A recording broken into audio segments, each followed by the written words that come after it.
I'm Dave Nolan, Chief Investment Officer at McKinley Wealth Services. And today, I'd like to highlight our fourth quarter market review and investment outlook report.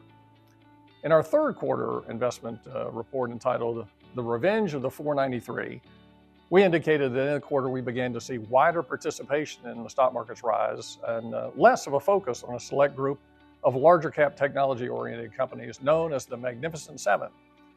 However, in the fourth quarter, according to Morningstar data, the Magnificent Seven components of the S&P rose 10% for the period as investors returned to these larger companies that were associated with the artificial intelligence theme and were perceived as having more predictable earnings outlooks. These seven stocks were responsible for the S&P 500's gain in the quarter as the index only rose a modest 2.4%. Underperformance by large cap equally weighted indexes in the period reflected investors' concerns over rising long-term interest rates due to plateauing inflation data and a Federal Reserve that hinted at being less accommodative with future rate cuts in 2025. Fewer short-term interest rate cuts by the Fed would be a negative for smaller companies as they tend to borrow money at higher rates than their larger counterparts. As a result, small cap stocks only rose 0.3% in the quarter and were down over 8% in the month of December. International stocks, despite trading at much lower valuations than U.S. stocks, declined over 7% in the fourth quarter as a strong U.S. dollar negatively impacted performance. Regarding the overall investment environment, we continue to focus on the stability of the market's three-legged investment stool. These legs are inflation, interest rates, and corporate earnings, and relative changes in each impact the overall health of the stock and bond markets. Looking at inflation trends in the third quarter, the Federal Reserve's favorite inflation gauge, the Core Personal Consumption Expenditures, or PCE index, reported mixed results.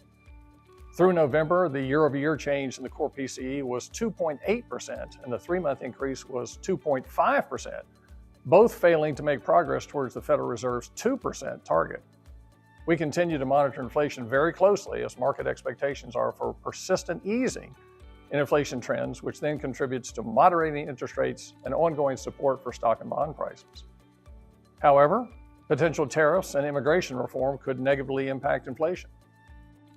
Regarding the interest rate outlook, the 10-year U.S. Treasury bond yield, which impacts mortgage rates and also affects stock market sentiment, rose from 3.8% at the beginning of the fourth quarter to a year-end level of 4.6%. Likewise, the two-year Treasury bond yield rose from 3.7% to 4.2% during the period. Rising interest rates presents an opportunity for bond investors to lock in higher yields on new bond purchases, but also acts as a greater competition for stocks. The Federal Reserve's guidance for 2025 is for another 0.5% drop in the Fed funds rate, which should bring the two-year Treasury yield down from here. The 10-year Treasury yield may remain range-bound unless economic activity and inflation markedly accelerate or decelerate as the year progresses. While our clients have benefited from shorter maturities this year as rates have risen, we are maintaining our shorter bond duration as we feel greater opportunities can be found in short to intermediate bonds in the corporate, high-yield, mortgage, and government agencies markets. On the earnings front, Zacks Investment Research expects total S&P 500 earnings for the fourth quarter of 2024 to be up 7.4% from the same period last year on 5% higher revenues. Looking at the calendar year 2025 picture, total S&P 500 earnings are expected to grow by nearly 14%, with projections of 13.5% growth in 2026. Projected earnings are also expected to be strong for small cap and international stocks. Additionally, corporate profit margins for companies remain elevated as productivity expands. The stock market will likely respond well should these estimates be maintained. Taken together, the three legs in the market's investment stool serve to support our positive thesis on the direction of stock prices despite elevated valuations. Bond prices may be range-bound this year, but provide good income streams at current levels. Slowing inflation data and unemployment above 4% are likely to allow the Federal Reserve to cut the Fed funds rate at least twice before year-end 2025.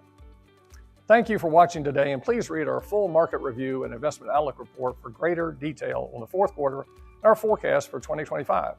Take care, and we'll see you next time.